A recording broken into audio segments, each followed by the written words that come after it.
wasting my precious days, wishing my life away. If wishes were fishes, we'd all cast nets in the sea.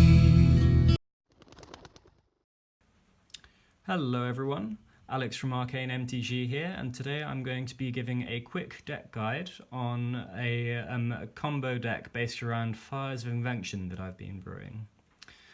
If you're not familiar with Fires of Invention, it's a 4-mana enchantment that allows you to cast spells with converted mana cost less than or equal to the number of lands you control without paying their mana costs. It has some restrictions. You can only cast spells during your turn, and you can cast no more than 2 spells each turn. But it allows us to do a lot of interesting things. Pair this with Fires of Wishes, whose granted adventure sorcery ability allows you to pull cards from your sideboard, and Ral Storm Conduit, the Planeswalker, who allows you to copy the next instant or sorcery spell you cast this turn if you use its -2 ability. So these 3 cards are kind of the core concept around which the deck is built. You get Fires of Invention down on the field. Either you already have Ral out, or you play him for free using Fires of Invention, and you can scry and get him up to 6 loyalty immediately. So he's quite difficult to get rid of fast for your opponent.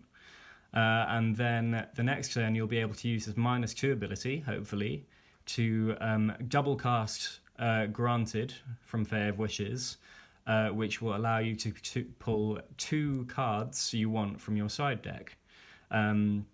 So the idea is that you build your side deck to have pairs of cards that work really well together for kind of big, janky combo finishes. The deck itself is comprised of, basically it's half cards that allow you to get to your combo pieces to dig through your deck, and half burn spells that stop your opponent from killing you while you're trying to do that. So we start off with 2 Bag of Holding. It's a 1-mana artifact that says whenever you discard a card, exile that card from your graveyard. You can pay 2 mana to dig, you draw a card and discard a card, and then you can pay 4 mana and sacrifice it to get all the cards that were exiled while this was on the field back to your hand.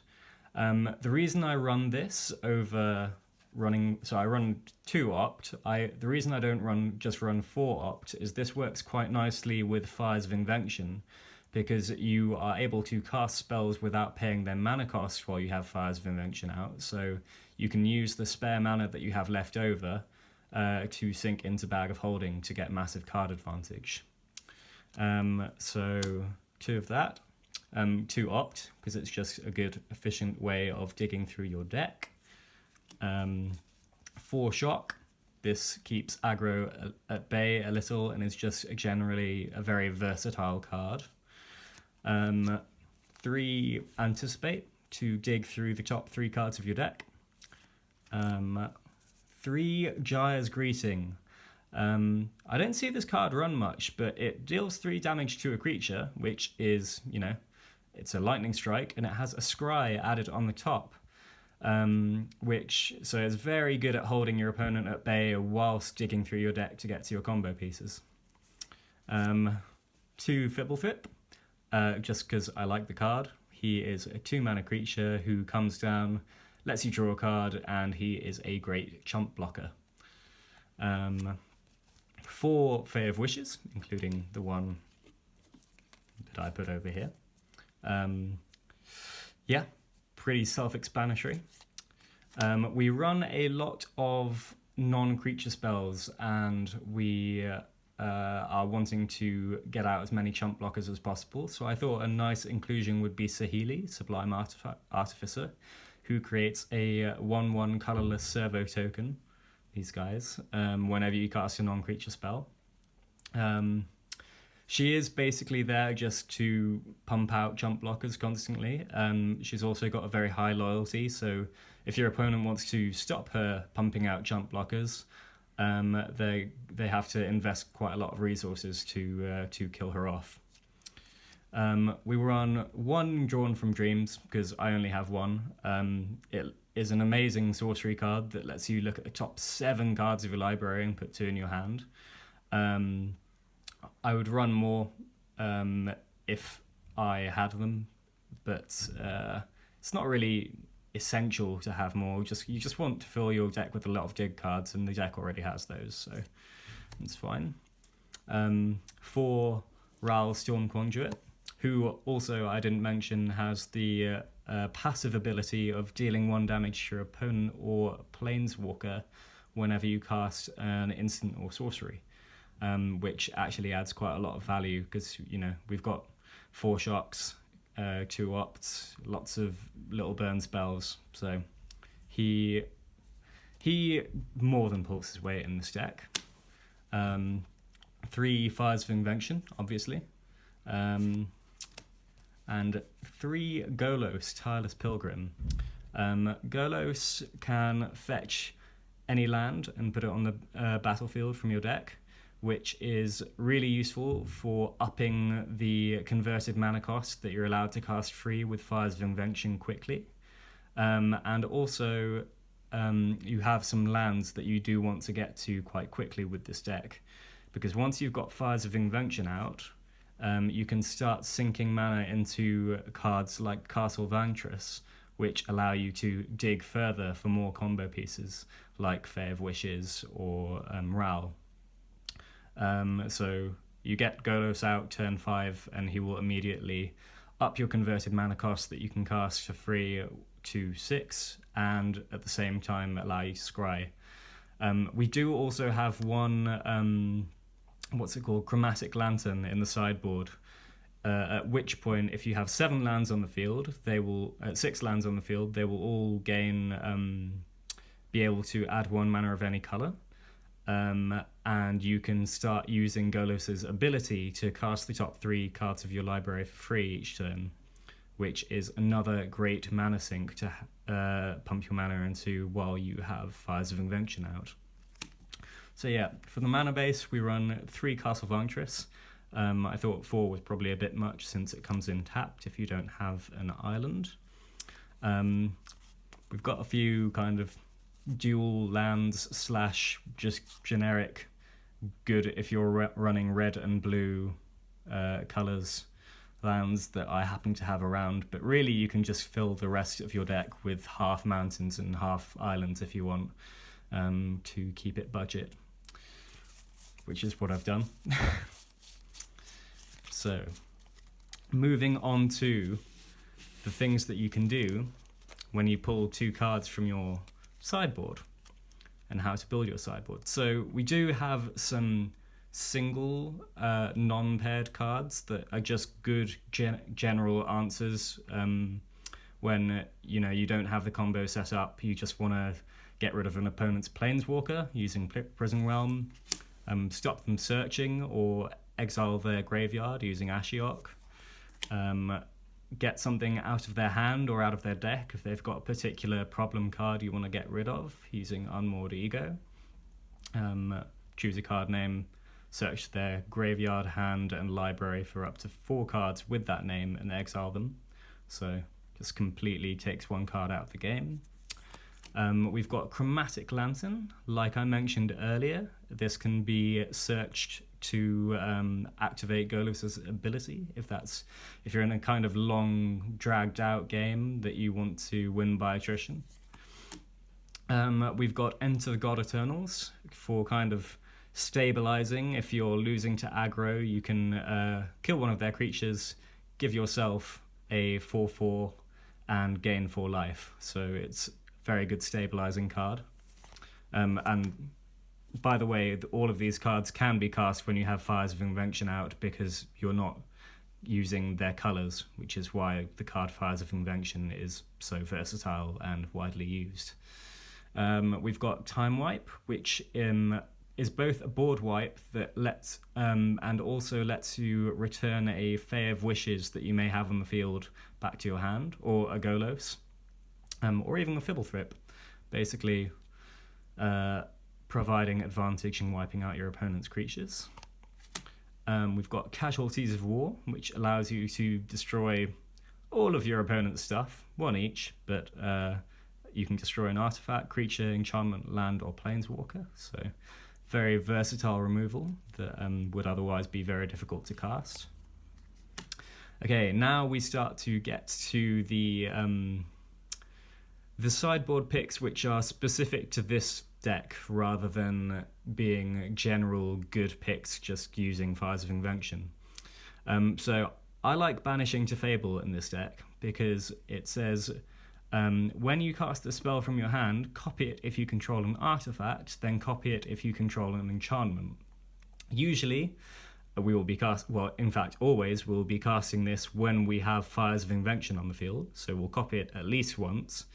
And also we run Bag of Holding, Golos, and Saheeli, all of which generate artifacts that are probably going to be on the field when you cast a 6-mana spell, meaning you're going to copy it at least twice, and then if you also have Ral out, you can copy this to cast the spell effectively 6 times, and therefore you can return 6 non-land permanents your opponent has to their hand, or even that you have, and create 6 2/2 white knight creature tokens with vigilance, which is pretty powerful. You think about it. Then we have the first set of paired cards. So if you've got if you've double cast Fey of Wishes and have because you've got Ral out, you can pull Irencrag Feat and either Mass Manipulation or Electro Dominance.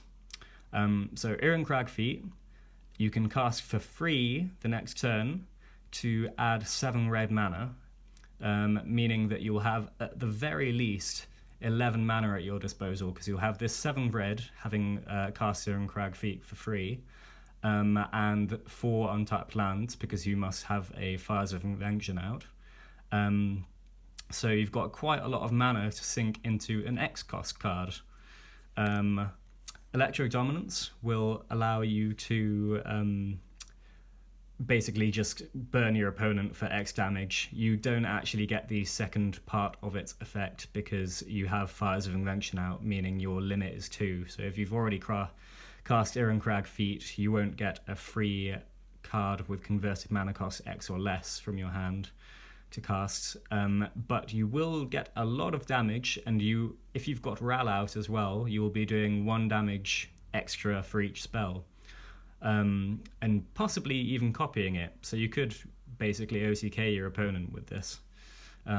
Very feasible. And then Mass Manipulation, again, if you've got 4 blue mana using your lands, then you have another 7 from Irencrag Feat.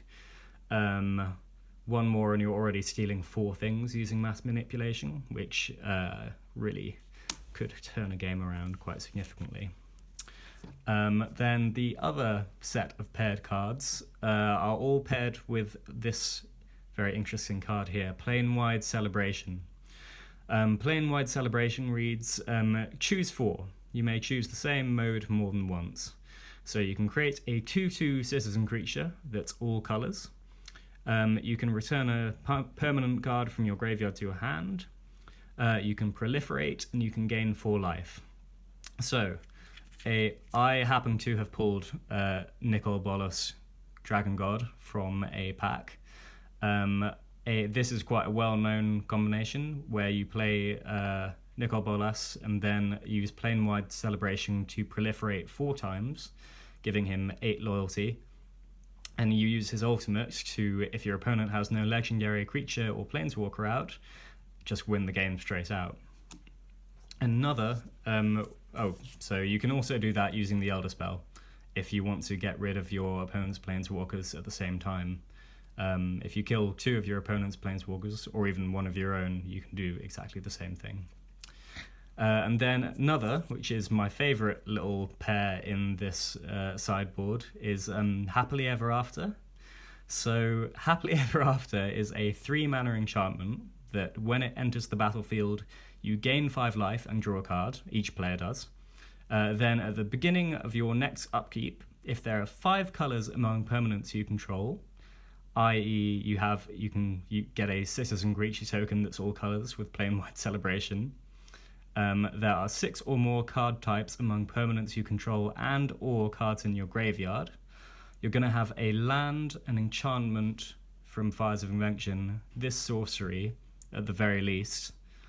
You'll probably have an artifact as well and an instant in the graveyard, and possibly a planeswalker. So you can get to 6 card types very easily. And your life total is greater than or equal to your starting life total.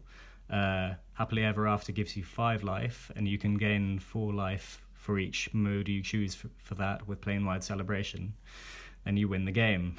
So this seems like an almost impossible win condition when you read all those things, but then when you look at plain-wide Celebration, you realize that they're almost built to work together, and if you can reliably fetch both of them from your sideboard with a double Fae of Wishes turn, it's actually kind of doable. Yeah, so those are the combos that you use your Fae of Wishes for, and that is the deck. It's actually a fairly budget deck if you remove the Nicol Bolas from the equation, who really isn't necessary, to be honest. There are lots of cheap power cards that are not mythic planeswalkers that are the face of set. Yeah, you can probably build the deck for under £50. So that's the deck. Hope you enjoyed this video and found the little interactions I explained there interesting. Please like and subscribe. Thanks.